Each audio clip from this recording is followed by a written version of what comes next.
Bon matin. Est-ce que c'est bon matin en français, hein, comme il faut, hein? Bon matin. Ici, au Québec, c'est bonjour tout le temps, même à minuit. Mais je pense qu'en France, c'est bonjour, bonjour, bon après-midi, bonsoir. Et la nuit, on dit quoi?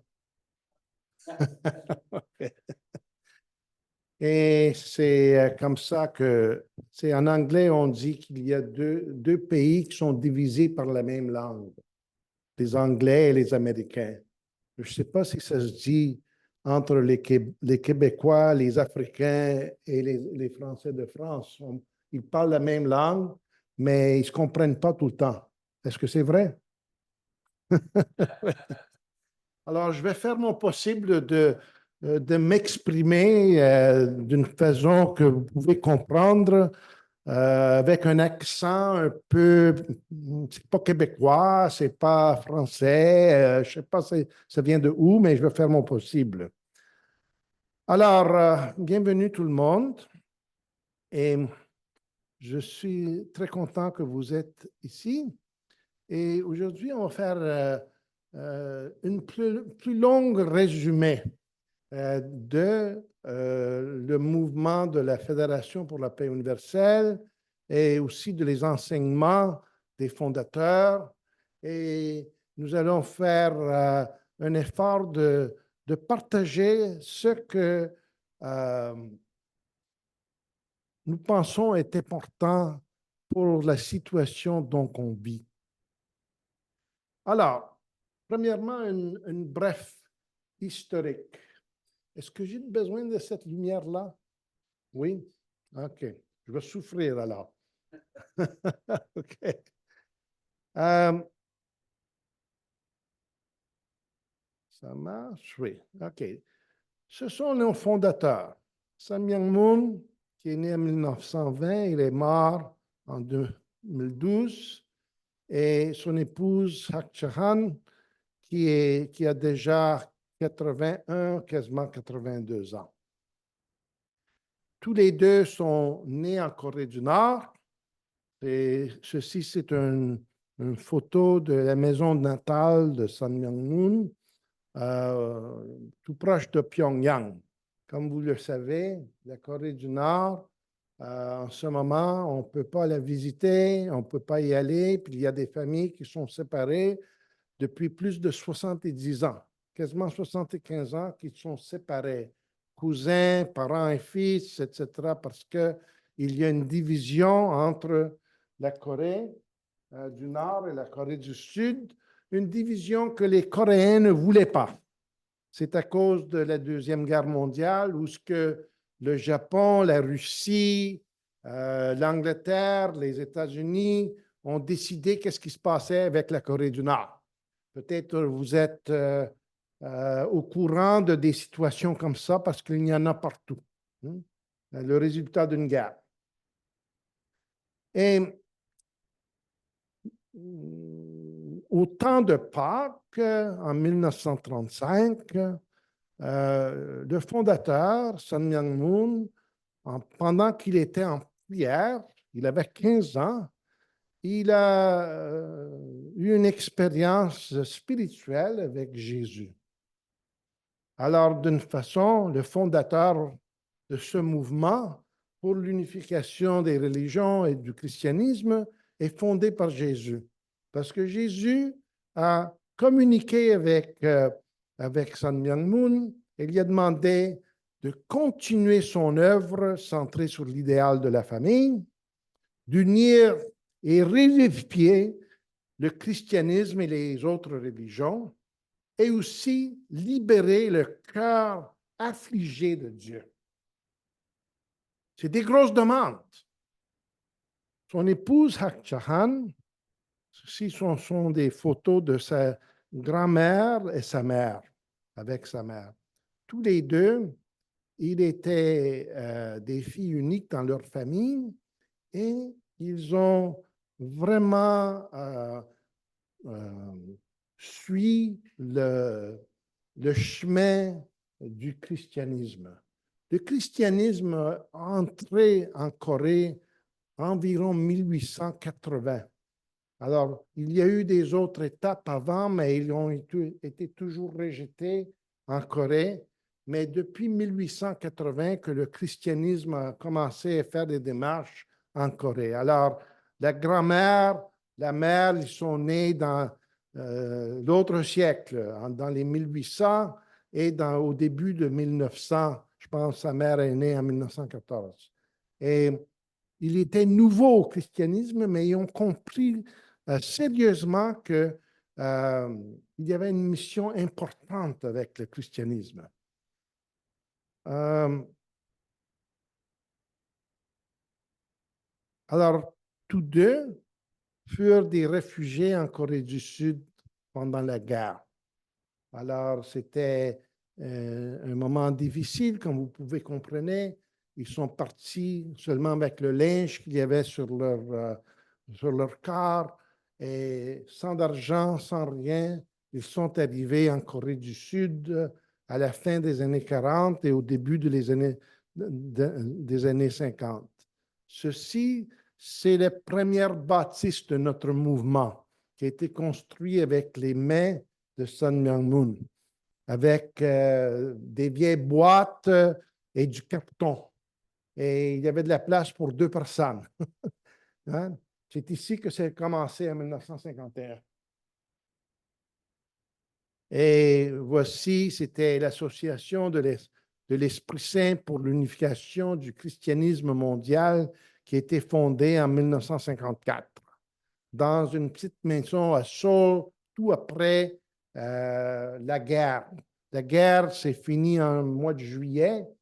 En fait, le 27 juillet 1953, aujourd'hui, c'est l'anniversaire de cette guerre, si vous ne le savez pas. OK? Ça a commencé dans juin, le 25 juin 1950, le 27 juillet 1953, c'est fini. Alors, ça fait 71 ans depuis la fin de la guerre. Et l'année après, ils ont commencé à développer le mouvement.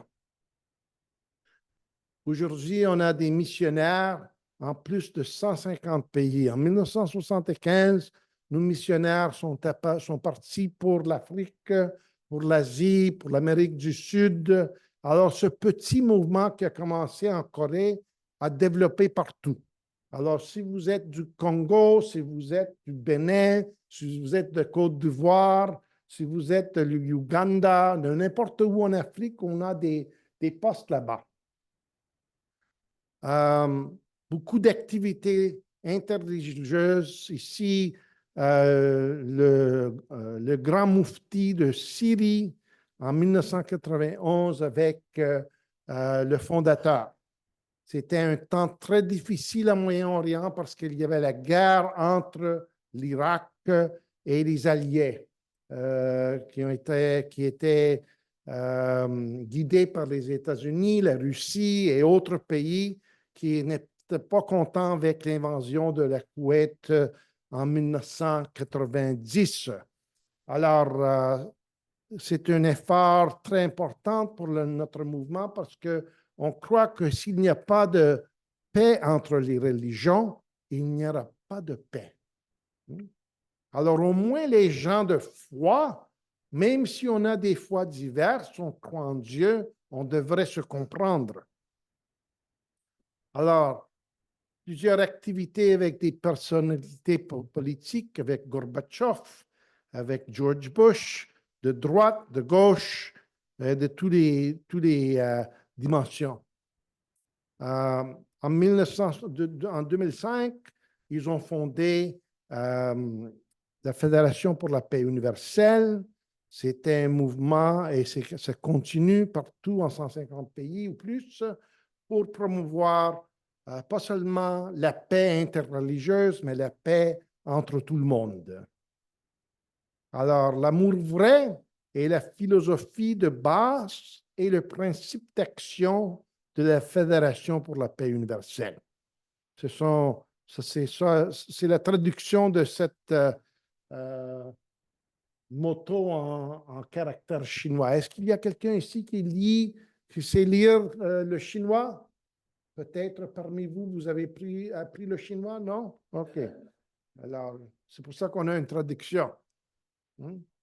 Alors, réaliser un monde de paix, la vision, les stratégies, la responsabilité humaine. On ne peut pas résoudre, on ne peut résoudre les problèmes touchant à la vie et à l'univers sans comprendre d'abord la nature de Dieu. Hein? Ça, c'est un dire de notre fondateur. Alors, nous voulons parler ce matin de Dieu, le parent céleste. D'habitude, on parle et on prie à le Père céleste. Oui, mais vous allez voir qu'on peut, on peut développer cette compréhension vers un parent céleste. Alors, dans les Écritures saintes, disons la Bible, les qualités invisibles de Dieu, son pouvoir éternel et sa nature divine sont rendues visibles et sont compréhensibles à travers ce qu'il y a créé, de sorte que les hommes sont inexcusables. Alors, ça veut dire que nous n'avons pas d'excuses à comprendre Dieu parce qu'il s'est fait évident dans la création. Alors, si on regarde la nature, si on va pour une marche dans la forêt, si on regarde dans nos jardins, on peut voir la nature de Dieu. Même dans le Coran, ça dit quelque chose de semblable. En vérité, l'alternance du jour et de la nuit et tout ce que Allah a créé aux cieux et sur la terre ont des signes pour ceux qui le créent.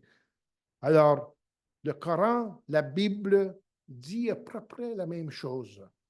Et pourquoi on apprend l'Écriture sainte des autres? Parce qu'on veut les comprendre, parce que c'est des gens de foi.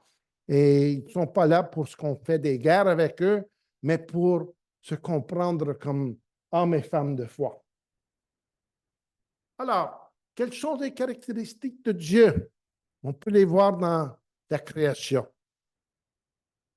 L'humanité, les animaux, les plantes, les molécules, les atomes, les particules, vous allez voir qu'il y a toujours quelques types de caractères intérieurs et une forme extérieure. Alors, c'est clair chez nous que, comme hommes et femmes, nous avons une âme. Nous ne sommes pas seulement du matériel physique, mais on a plus que ça.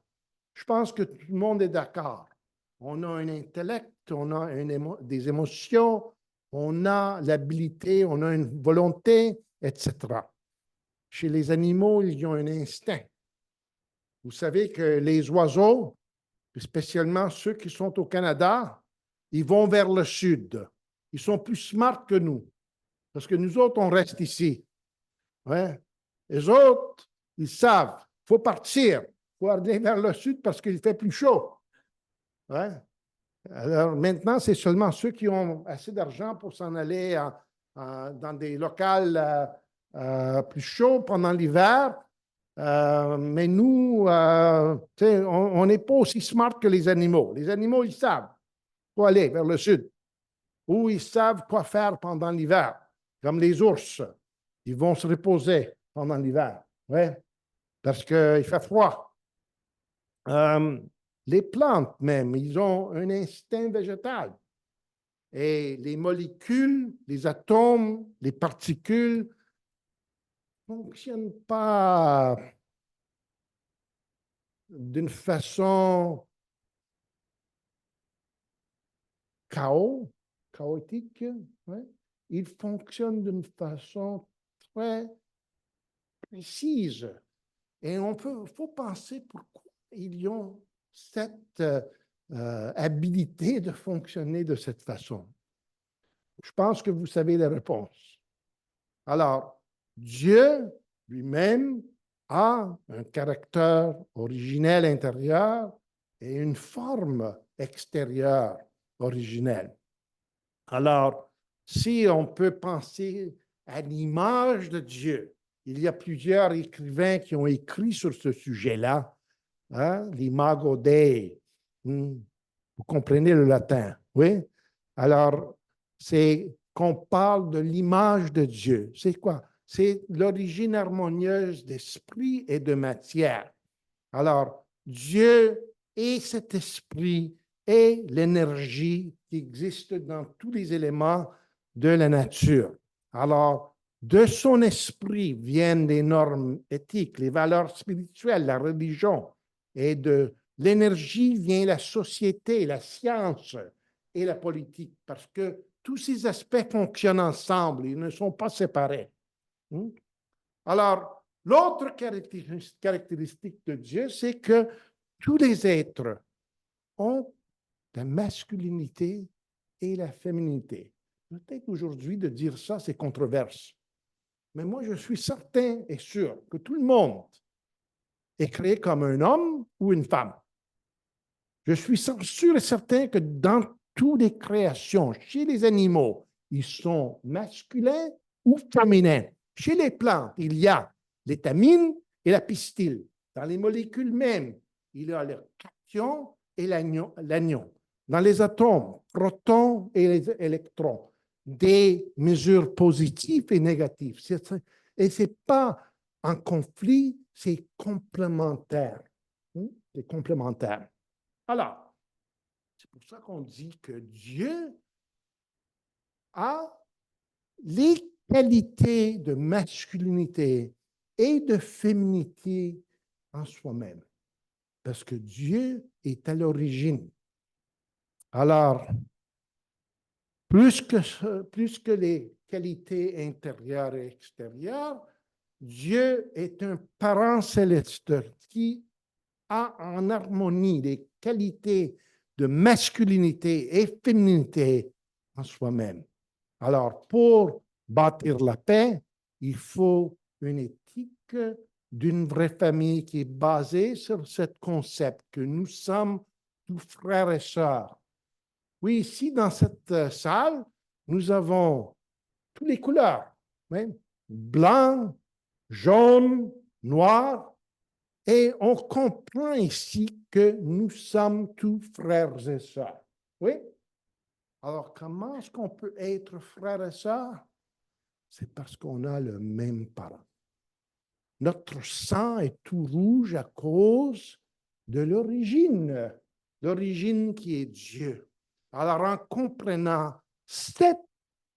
en ayant cette compréhension fondamentale, on peut comprendre que nous sommes vraiment frères et sœurs. Alors, aujourd'hui, de plus en plus, vous voyez des mariages internationaux, interculturels, interraciaux. Des Noirs se marient avec les Blancs, les jaunes se marient avec les Blancs se marient avec les jaunes. Et partout, ça se passe de plus en plus comme ça. Même si nous, peut-être, on ne le veut pas pour nos enfants, si on est traditionnel. Mais ça se passe à cause que les jeunes générations ne voient pas les différences de race. Alors, le futur, c'est un futur d'une population très, très, très mélangée. Alors, nous sommes une seule famille et il faut comprendre aussi le caractère sacré de la sexualité. Alors, on peut voir tout ça dans les enseignements de les Écritures saintes de diverses religions. En Chine, il y a le taoïsme. Hein? Alors, un yang et un yin, c'est le Tao. Le Tao, c'est la voie de la vérité. Dans la Bible, on est enseigné que alors Dieu créa l'homme en son image. À l'image de Dieu, il les a créés. Hommes et femmes, il les créa. Alors, c'est clair dans la Bible même, et aussi dans le Coran, quand à lui, il a créé par père, mâle et femelle. Alors, les Écritures saintes comprennent qu'il y a cette dynamique entre masculinité et féminité. Alors, Dieu a un cœur paternel et un cœur maternel. Dans l'Ancien Testament, pourtant, Yahweh, tu es notre Père. Nous sommes l'argile. Tu es notre potier. Nous sommes tout l'œuvre de tes mains. Notre Père qui est dans les cieux, Jésus nous a enseigné à prier de cette façon. Et même dans Isaïe, comme celui que sa mère console, moi aussi je vous consolerai. À Jérusalem, vous serez consolés. Le consolateur, l'Esprit Saint, que le Père enverra en mon nom, vous enseignera toutes choses. Alors, l'Esprit Saint, est-ce que c'est masculin ou féminin? Pour les Grecs, c'est neutral, si vous étudiez le grec. Si vous étudiez le hébreu, ouais, c'est féminin. C'est seulement quand Jérôme a traduit du grec au latin que c'est devenu masculin. Souvent, les mots nous donnent des complications. Alors, mais je dirais, je ne vais pas essayer de vous convaincre, mais je dirais que Dieu a les deux aspects. Il est fort et il est dirigé vers un but, mais il est aussi gentil et tendre et a cet aspect de conseiller comme consolatrice. Oui. Alors, il faut voir qu'il y a ces deux aspects dans l'essence de Dieu. Alors, il y a des faiblesses des systèmes traditionnels. L'athéisme contemporain est fondé sur le rejet de l'idéalisme. Hein? Pour l'idéalisme, on parle du pur esprit et traditionnellement, le christianisme et autres aspects de la théologie chrétienne croient que l'univers a été créé ex nihilo. Ex nihilo, ça veut dire que ça vient de rien. Dans le matérialisme, on voit que la matière a créé l'esprit. C'est ça que Marx et Lénine et autres pensaient. Mais je veux prendre la position que tous les deux sont erronés. Moi, je crois que l'énergie a été toujours là. Alors, Dieu n'a pas créé de rien. Alors, je ne suis pas d'accord avec Thomas d'Aquin parce qu'il a fait une erreur dans sa compréhension. Il y a toujours eu l'énergie de Dieu. Alors que Dieu a créé, il a créé de l'énergie qui existait. Et Marx, sans faute, il était erroné. Ce n'est pas la matière qui a créé l'esprit de l'homme ou de l'humanité.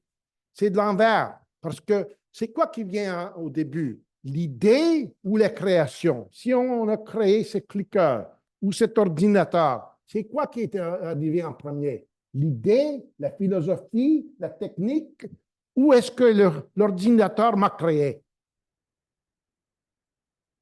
On reste là. Alors, Dieu le Parent céleste, c'est le centre de l'amour vrai, tout puissant parce que il a l'esprit et l'énergie. C'est à la base de la création. Et il a cet aspect paternel et maternel. C'est l'harmonie de le masculin et la féminité.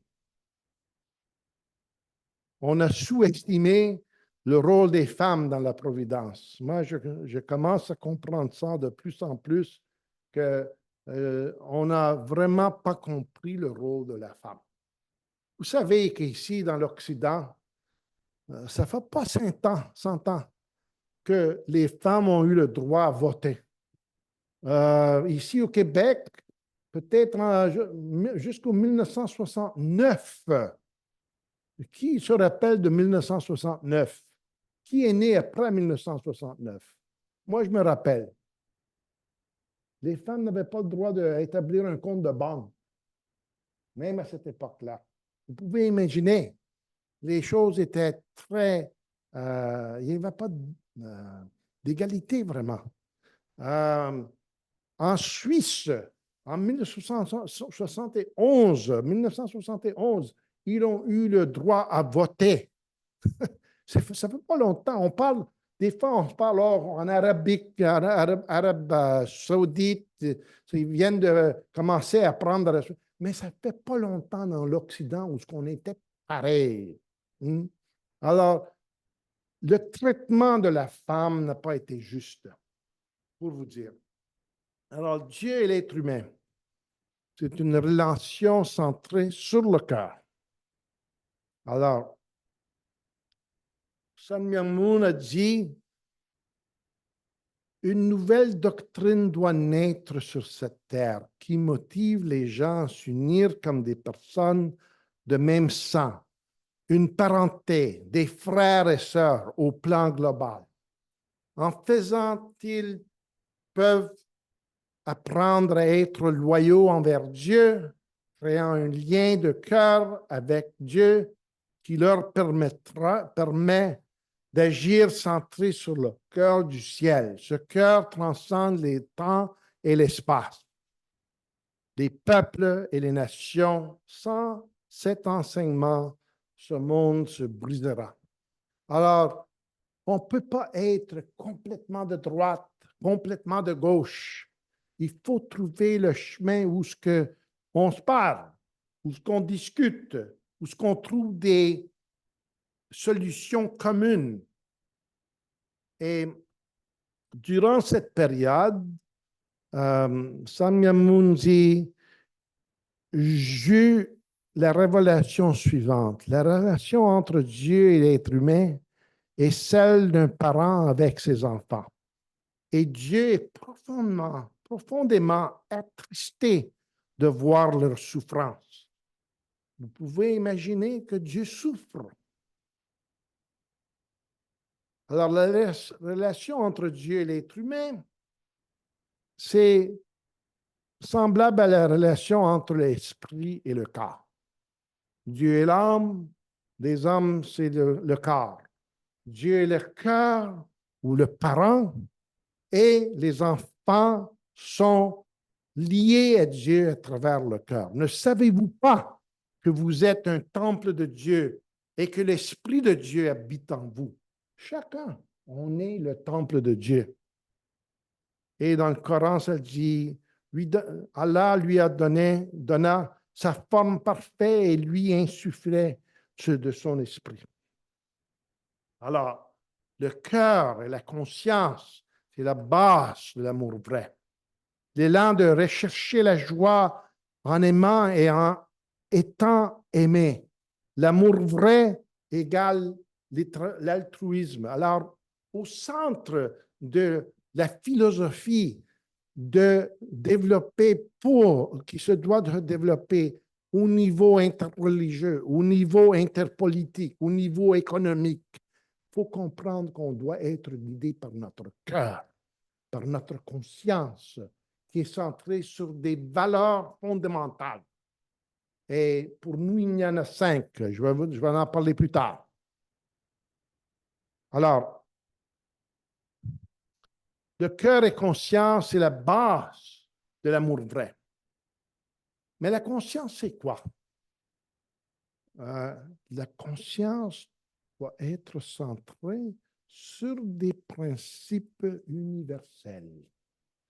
On ne peut pas dire qu'on vit notre vie par notre conscience si notre âme et notre esprit, notre conscience n'ont pas une relation avec des principes qui sont universels. Alors, la conscience doit nous guider vers l'amour vrai, de montrer le but de l'ensemble et sensible à la vérité et les lois morales.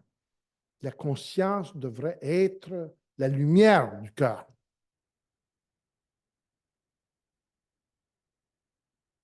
Alors, on parle d'un Dieu de cœur. C'est clair. Dans le christianisme, dans l'islam, Dieu est amour. Il est le Dieu miséricordieux. J'aime ce mot-là. Il faut la pratiquer. Et entre nous, entre gens qui sont d'orientation spirituelle ou morale ou religieuse, il faut faire de la bienveillance, l'amour, le sens de l'humain et la miséricorde. La miséricorde, j'entends ce mot souvent, mais on doit la pratiquer un vers les autres.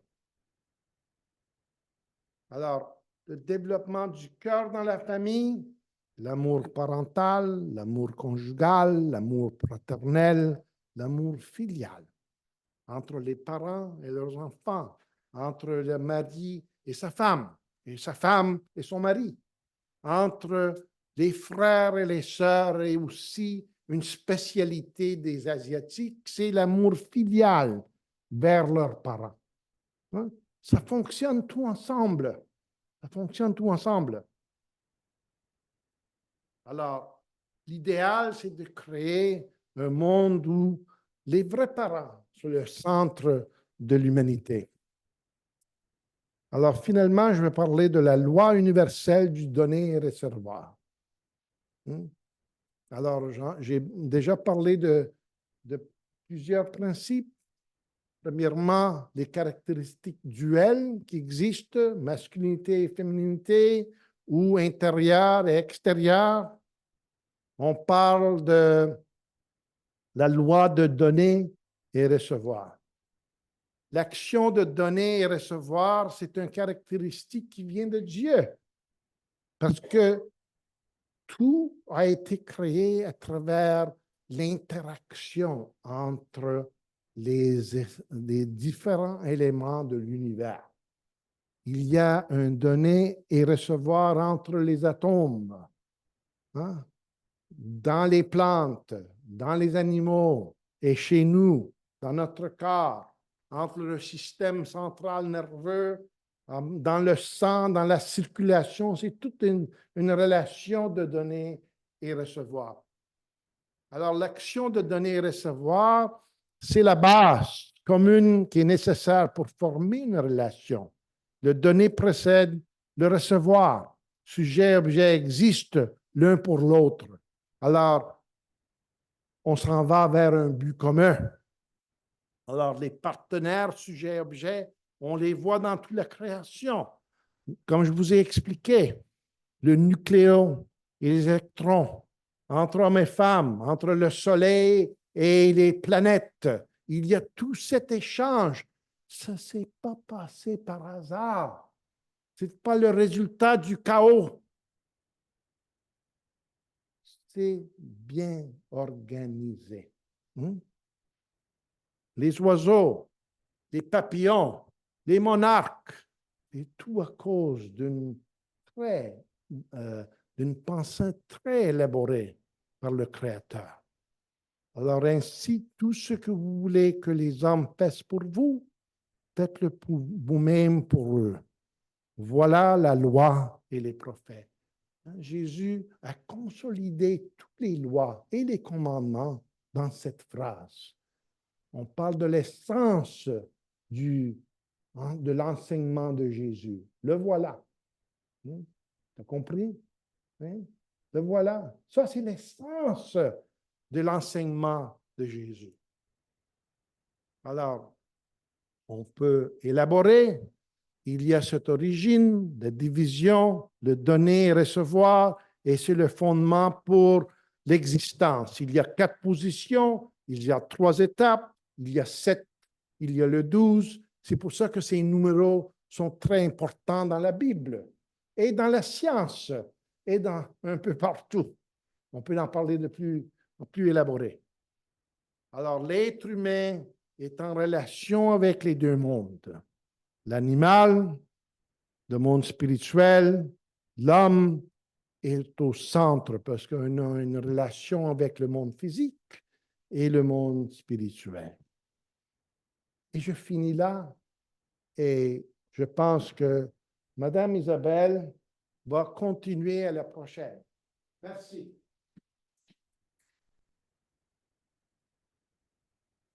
Merci, Franco.